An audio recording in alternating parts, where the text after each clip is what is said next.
So maybe some of these questions that I've been not answering. So there's one on that was sent to me on the internet. So this is a practitioner who's been at it for 25 years. A very diligent woman.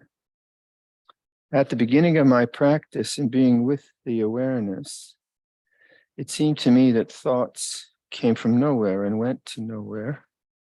But now with the experience of being with the awareness as the background, when thought fades away, it seems like it goes back into the awareness. And my understanding is that thought comes from the awareness and it goes back to the awareness, though they are not the same thing. Awareness is awareness and thought is thought. Is that correct? Then she goes on, so obviously she's meditated on that, and then she has another session.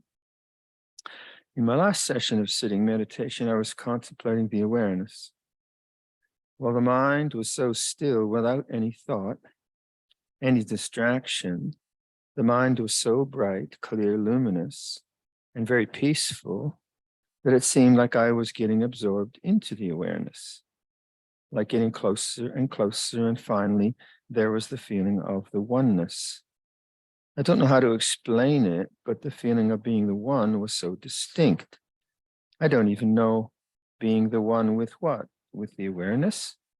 Just the feeling of the oneness only. There's no me who was contemplating, no here, no there, no inside, no outside. Sorry for my poor explanation. Seems pretty good to me.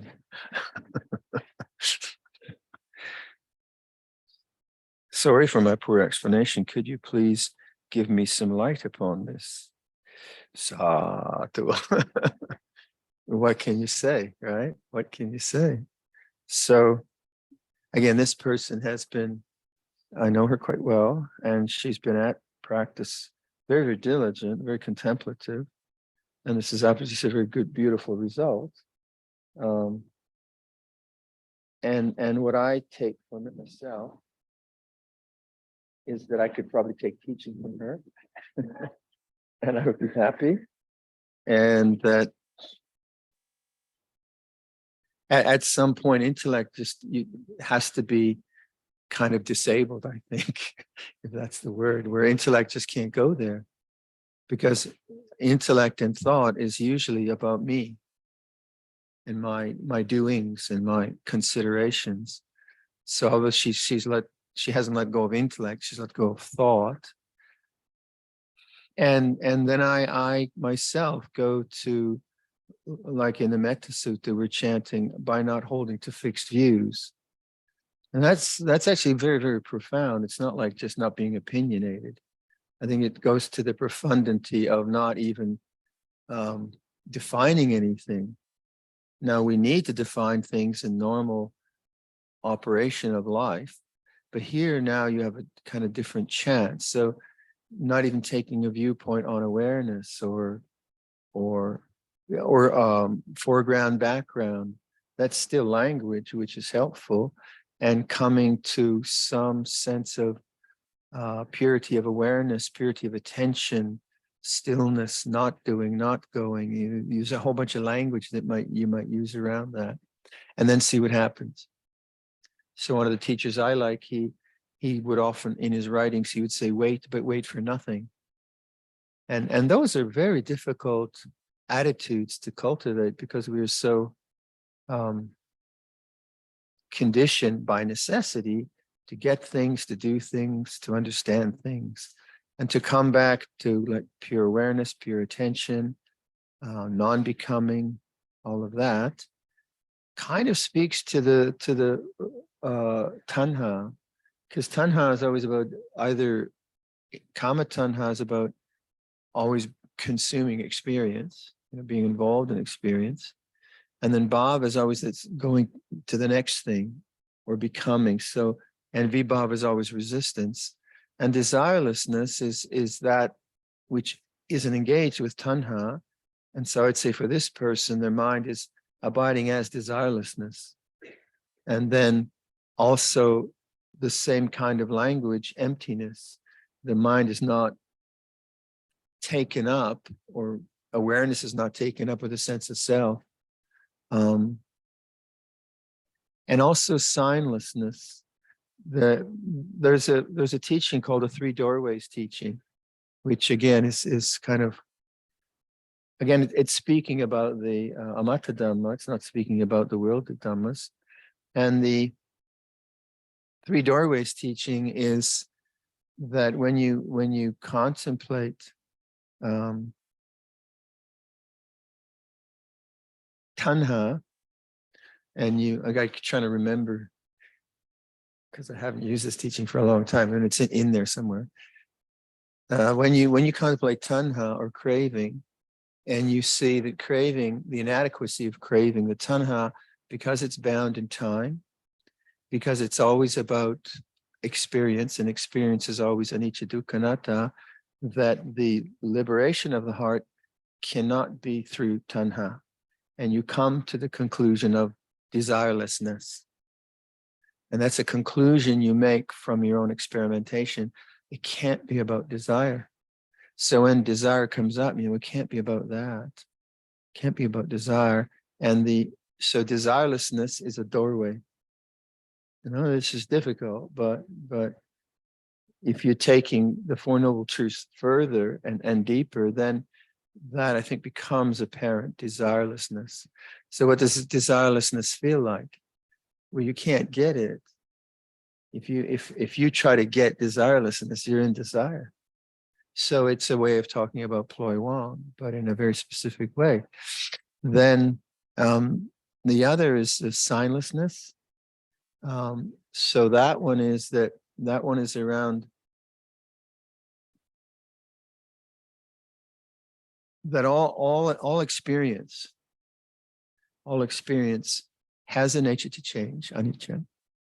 And because it has a nature to change, it cannot, its characteristic, its lakkhana is dukkha. It's unsatisfactory because it cannot be nibbana, say. It cannot be enlightenment because it's a condition. It's subject to time. It's subject to decay. So its nature is unsatisfactory in contrast to what the Buddha realized. So then you get the idea of all this is quite difficult to explain, so bear with me if I'm not doing this. All experience has a certain flavor. Like it's hot, it's cold, it's good, it's bad, it's big, it's small. It has a certain vedana to it. Now, that vedana or that feeling or that qualities, they call a sign. It has a sign, like heat has a sign, and loudness is a sign. Yeah. So signlessness is like no quality. It has no quality. It has no quality. So that's another doorway. Emptiness is this whole sense of being the doer. I am the doer. And in the beginning, you have to use that, but as your mind settles down into silent attention, then all of us, who have been at this for a while, begin to really question the doer. There's doing, the doer, who's the doer. And by going to see into that, you see it's actually empty of a doer. So that relates to anatta or sunyata. So I'm sorry if this is a bit complicated, but so these are three doorways. Desirelessness. So you can, how do you use that other than just an intellectual cleverness? Because you say, well, that's very clever, but how is it going to help you get enlightened, right? So like if you bring up the word, if I do the desirelessness, it creates a kind of mirror to anything in my practice of just trying to get something, do something, figure something out. So this is the way I like to use language. I like to use language as mirrors to the present moment. If I use that word, I know it's a bit esoteric and people don't use it, but desirelessness makes me very attentive to the mind trying to get something, makes me very attentive to desire. So by using its opposite, desirelessness. So that's what we mean by contemplation. You bring forth a word that is relevant to your own practice and heightens your attention on some aspect of your spiritual contemplative experience that you want to investigate. So I see desirelessness. That brings me to silence. So it's a doorway. It's a doorway to silence.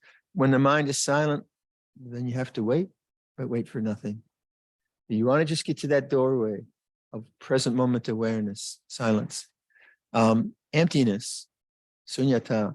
Now that's a difficult word because empty sounds like nothing, but there is something, and there is consciousness, but emptiness in terms of I am doing consciousness. I am the one who is meditating. I am the one who's achieving, non-achieving.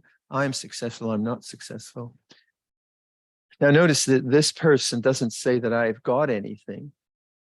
It's not like an achievement. Oh, I got emptiness. Woo. It's not that mind state. It's where that's not existing anymore.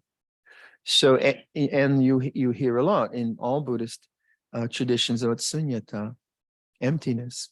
So that's a doorway, because when attention isn't like a me doing a something, and there's just awareness, you see that the sense of self is an object that falls away into the silence of the mind. So that's a doorway. Desireless signlessness. So I said our cook, right? His name is Niraso, tasteless. And the thing about that is that when I did sign, let me see, desirelessness, emptiness, signlessness. Okay. So does awareness have a taste? It's fruity? No. It's sour? No. Awareness knows taste. Does awareness have a size? Does it have a gender? Is it old? Does it have broken bones? Does it have a rotator cuff? Ask all the questions you want, but you can never put any sign onto awareness. Awareness knows signs. So signlessness is where you no longer go out, where you no longer believe that the liberation of the heart is a sign like happiness or unhappiness. You just abide with the flowing nature of signs, but you no longer look for a sign. Signlessness. I don't know why this came to mind when I read that, but it seems to me it speaks to a lot of the very subtle things that you'll find in Theravada Buddhism. So you'll find, like Luangpor Sumedho, one of the questions, I gave that sort of enigmatic phrase that Luangpor introduced me to. This open unknowingness is what I am, not an object that I can know. I mean, that's very enigmatic. It's very strange. But that speaks to me to Maineh.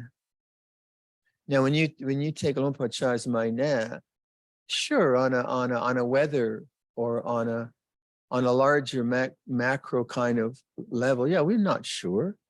But this is deeper. This is deeper. It's the mind not really grabbing any position, not taking any stance. So it's really Maineh. It's very Maineh. And so unknowingness, not having an opinion, not looking for something that you've read about, just this pure, receptive, innocent waiting. That's impossible. It's very hard to do. Why? Because we're so programmed to get something or get rid of something. And yet, so often when we speak in these ways to people who have no experience in meditation, they get it. It's very interesting. And then they look for it for a long time after. Because that sense of just being open is very, very hard to cultivate. So to this person's question, I don't really know what to answer, but I would say to keep with no thought. Don't try to define it. You don't need to define it. So I think the way insight works from my experience is that insights might be really powerful like hers. Sometimes they're just little things, but they work on you. They work on you in a way which is subconscious, and they take care of themselves. Because sometimes I've just living my monk life, and then all of a sudden I just get this shift. Oh yeah, just like that. And for why? I wasn't making any effort, but and then all of a sudden my mind somehow has a more profound sense of Dhamma. Just little shifts, and those I don't know why they happen really, but I think the only thing I could say is you have to be available to that. You have to be available to something new, some new perspective arising. And how can you be available if you are preoccupied? I mean, this is the language, those are people who hang out with me. I use this language a lot, that there is, if I'm preoccupied with signs, with hot, cold, good, bad, big, small, if I'm preoccupied with signs, I can never realize this. I never go to the gateway of the signless. If I'm preoccupied with me Viradhammo, with my bits and pieces falling apart or whatever, then that preoccupation is thought. That precludes. If I'm preoccupied with desire. So what would it mean to be available to a new insight? What would that imply, to be available? Well, you couldn't be preoccupied. So even if I'm doing meditation and I'm just holding on to the breath, okay, might make you more calm, but you're still with a sankhara. You're still with a condition. You're still with a sign, right? But to know the breath in a non-preoccupied way, a breath is this way, and emphasizing the awareness, emphasizing the still knowing, emphasizing the open receptivity, to me, then you're available. And the rest isn't up to you.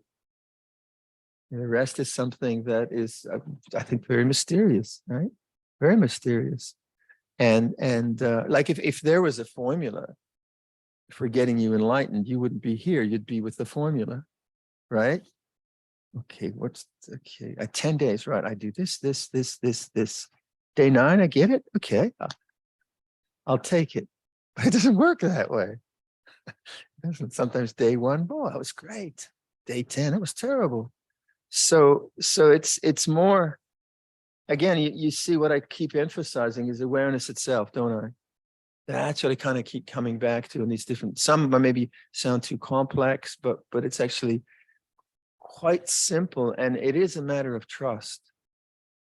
So then to Simon's question about the heart. So what is it about that that's significant? Well, for me, it's the place of I would say it's the place of non-desire. Okay, like the question was, how can that heart center be more touched and realized?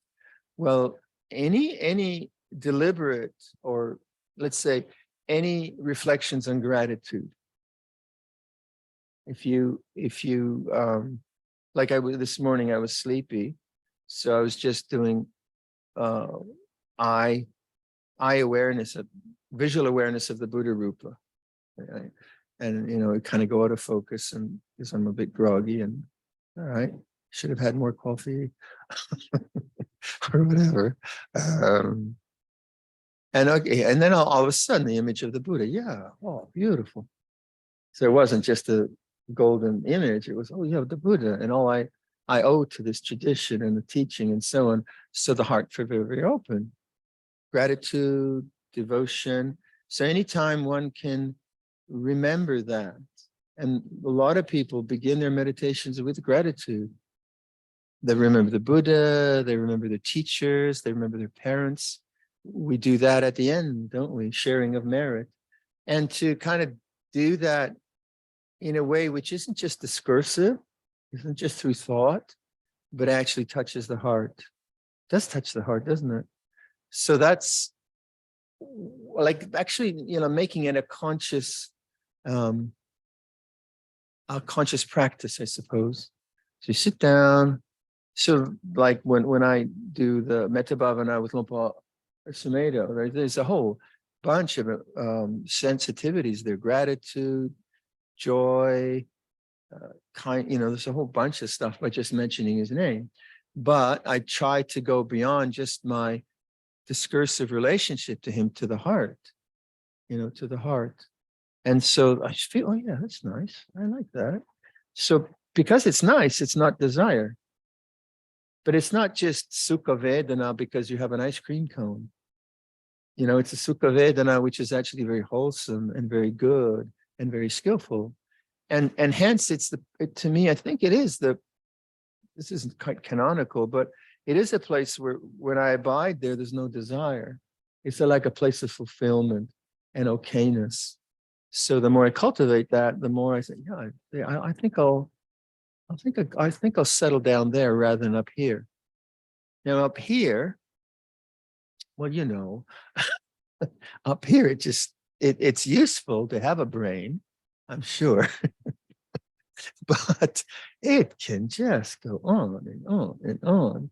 And to try to get rid of your brain with your brain is like it's some dog chasing its tail. So I found myself, the more I do deliberate practices around, say, gratitude, and get a sensitivity there, deliberate practices of joy.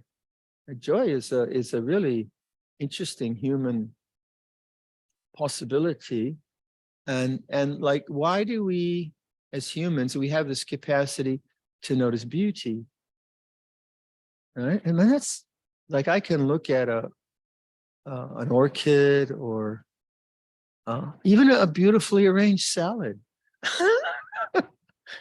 Someone goes to the effort to lay out a beautiful mandala of veggies.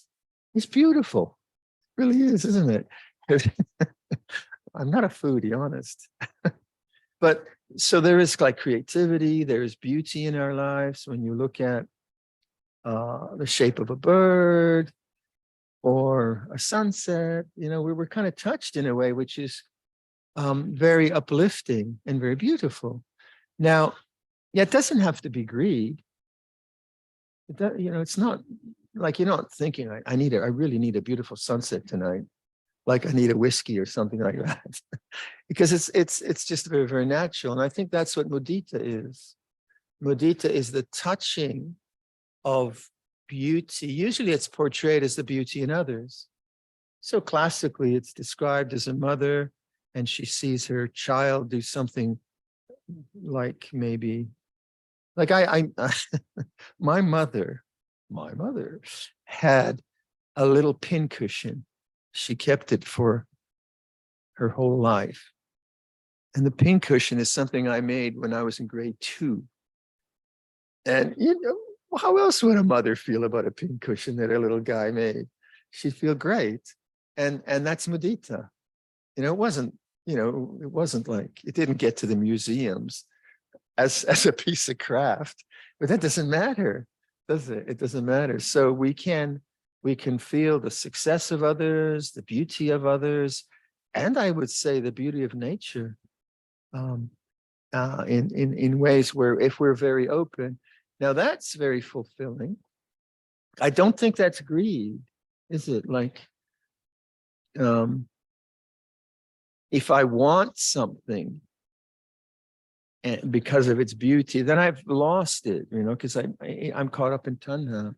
But just the open, like in English, you have the word awe. When you see,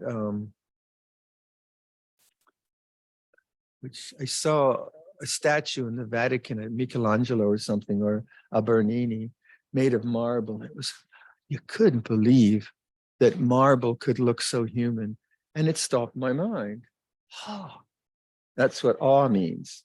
It's used in a different way now. Everything's awesome, isn't it?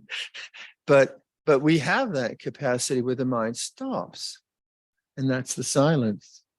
Oh, wow. And the appreciation of beauty. Karuna is the appreciation of suffering.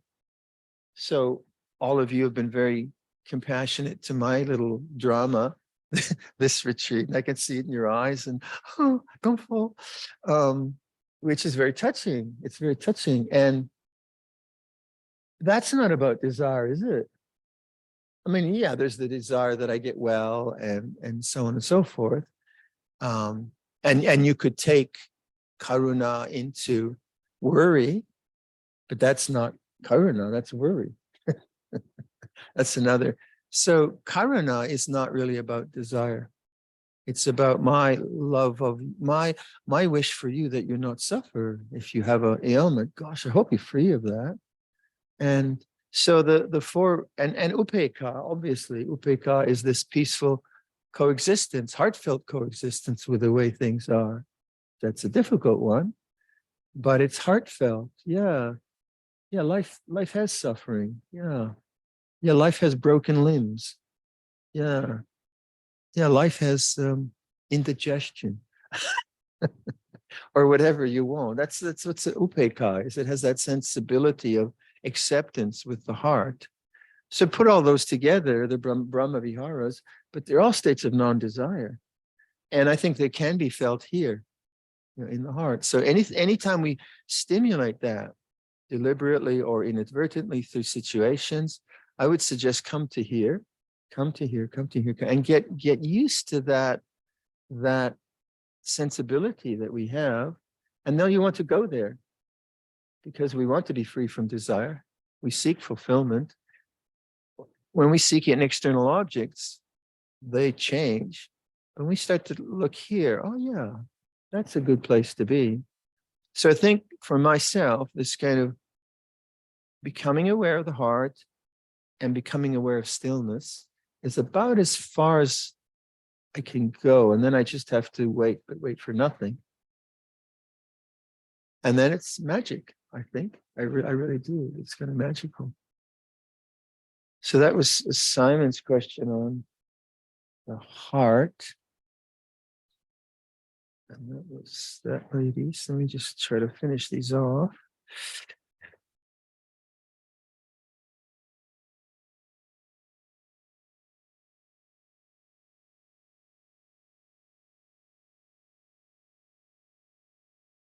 As a person who likes to manage and control everything in order, as a perfectionist, it's so difficult to let go or not control my mind during practicing the meditation.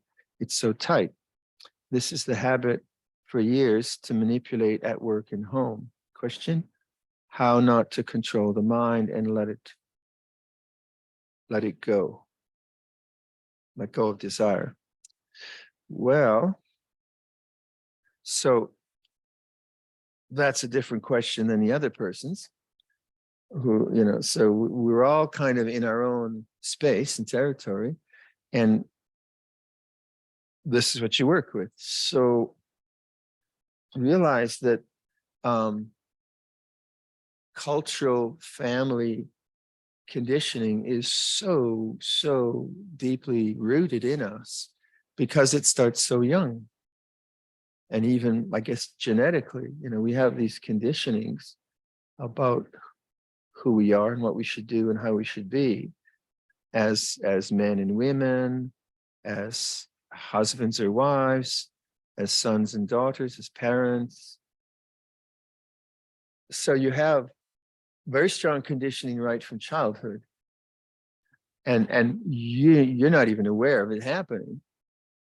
And then at some point, you are an adult, but you have the behavior patterns of a child or an adolescent.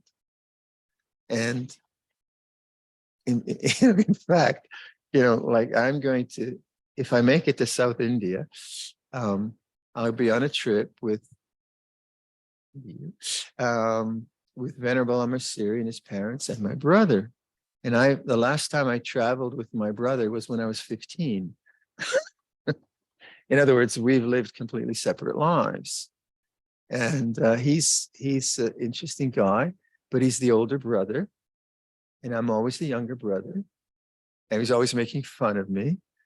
And so I'm curious, as we're traveling, will my old adolescent self come into consciousness? In fact, it should, I think, right? I just hope I behave myself. Because if I blow it, I'm a serious parent. So I'll be, oh, Monte, what happened to you? But you can see how that might work, right? I haven't been with my brother for years and years and years. And then he presses a button that got manufactured when I was 6. And the potential for the button might still be there. Why not? Right? And then he presses it. So what's that about? I think we can all understand the logic of that. That's conditioning, right? And that's simple. And I think I'll behave myself in general. If not, they'll fire me.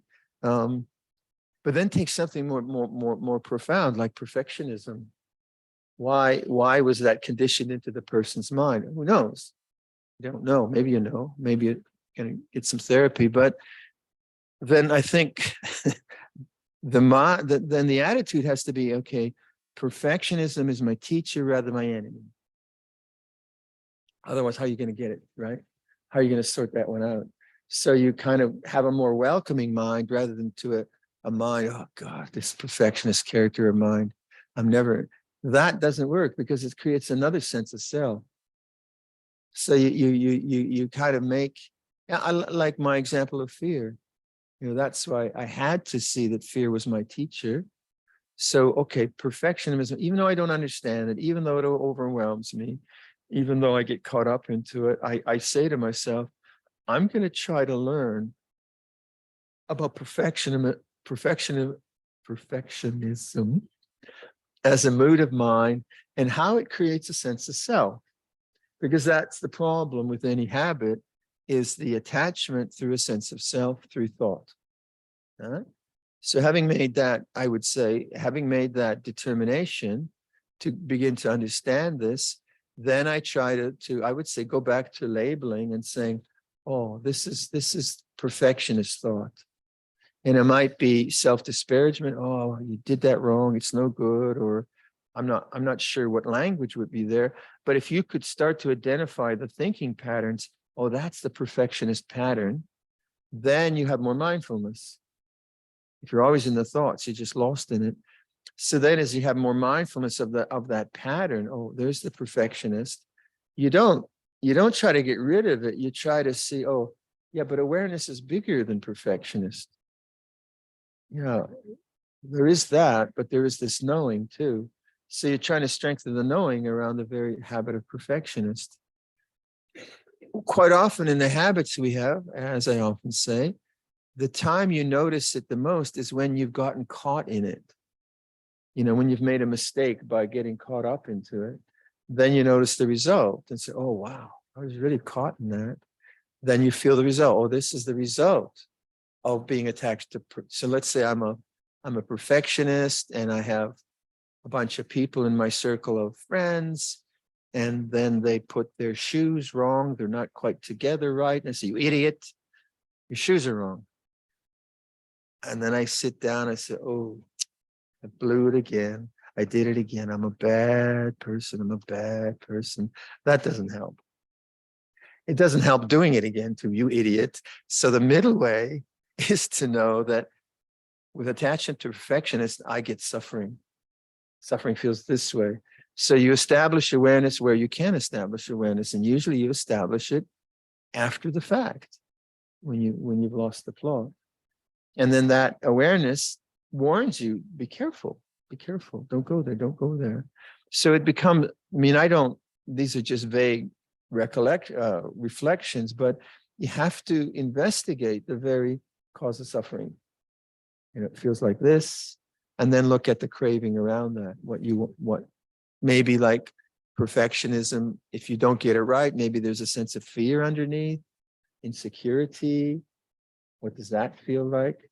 So it is, if this person, if 85% of their suffering is perfectionism, if they sort it out, they have 85% freedom. If 85% of their problem is perfectionism and they don't sort it out, it's going to go up to 90. It's not going to get better.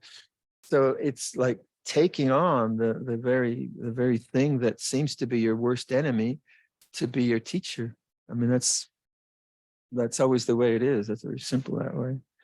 So I've been running on and on and on here. So I think we should stop that session. Ooh, 9 o'clock already. So let's stretch your legs and do a sitting. Yeah. Sit quietly. I won't give you any instruction. So let's just sit quietly for 45 minutes.